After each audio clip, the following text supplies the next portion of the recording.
ٹھیک ہے مشتاق صاحب، بہت شکریہ. مجھے جوہر صاحب آپ کہہ رہے ہیں تو بڑا مختصراً کہیے گا، کچھ کہنا چاہ رہے تھے آپ. جی میں بس یہ کہوں گا، دیکھیں بات تو اس وقت ہو رہی جو انسانی المیہ ہے نا اس کی بات ہو رہی ہے اس وقت. تو ظاہر ہے وہ جو فلسطین کا مسئلہ اس پہ تو ہمارے جو احساسات ہیں، ہمارے جو پاکستان کی پوزیشن بھی بڑی کلیئر ہے ساری اس کے اوپر.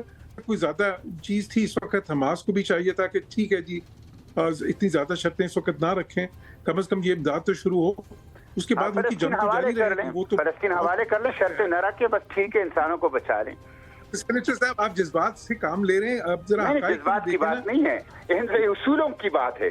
آپ دہشت گرد کو دہشت گرد مظلوم اور دہشت گرد کو ایک ہی پلڑے میں ڈال رہے ہیں. آپ کہتے ہیں وہ سیاست نہیں کرے، وہ آزادی کی جنگ لڑ رہے ہیں. تو سینیٹر صاحب اصولوں کی بات جو ان سی ہے نا وہ تو پھر یہ ہے کہ اس وقت سب کو سب کچھ بھول کے، سب سیاست بھول کے، سب کچھ بھول کے صرف جو انسانی المیہ اس کی طرف آنا چاہیے، سب سے پہلے اس کا حل کرنا چاہیے نا. تو ایک بار اس کو پہلے دیکھیں، باقی چیزیں پھر بعد میں آتی ہیں. اصل چیز تو یہ ہے، اور اس کے لیے ان مذاکرات کا کامیاب ہونا ضروری ہے. کوئی اور آپ طریقہ بتا دیں. ابھی تو آپ نے مذاکرات میں کامیاب ہونے کے لیے مذاکرات میں کامیاب ہونے کے لیے وہ فلسطین سے غزہ سے ہاتھ دھو لیں. جی نہیں جی دیکھیں بات یہ اس وقت پریکٹیکل بات ہے نا، ہم جب ان پہ امپریس اپون کرتے ہیں، اصل چیز تو اب اس مذاکرات سے ہی ہوگا جو بھی حل نکلے گا. باقی ساری چیزیں تو نہیں کامیاب. مذاکرات تو اسرائیل نہیں مان رہا نا. آپ کا پوائنٹ آ گیا مشتاق صاحب. آپ بھی بات یہ ہے کہ اس وقت سب سے بڑا یہ ہے کہ اس وقت غزہ جو ہے وہاں پہ بچے جو ہیں، مائیں بتا رہی ہیں کہ بچوں کا وزن 40 کلو سے 10 کلو رہ گیا، بھوک کا راج ہے. یہ معاملہ جو ہے اس کو پوری دنیا کو اٹھانا چاہیے، پوری شدت کے ساتھ اٹھانا چاہیے تاکہ یہ مسئلہ حل ہو.